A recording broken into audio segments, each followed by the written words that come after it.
Como adicionar uma imagem de fundo no Gmail. Olá, bem-vindos a mais um vídeo da Rato ADCC. Neste vídeo iremos aprender a criar uma imagem de fundo no Gmail. O Gmail está aberto.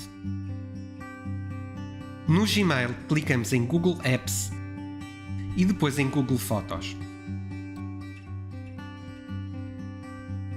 Dentro do Google Fotos, vamos carregar uma foto a partir do nosso computador.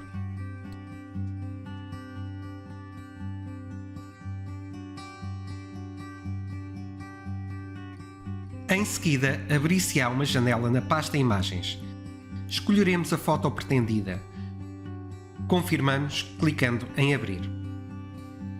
Visualizaremos o carregamento da imagem e clicamos em Adicionar ao álbum.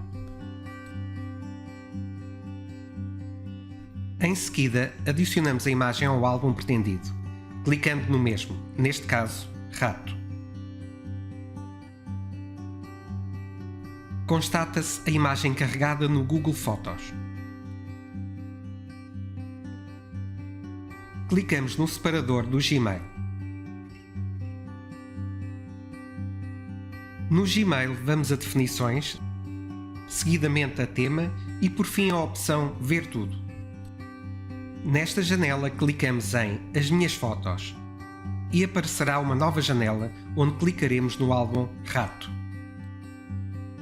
Podemos assim visualizar a imagem anteriormente escolhida. Clicamos na mesma e confirmamos em Selecionar e em seguida Guardar.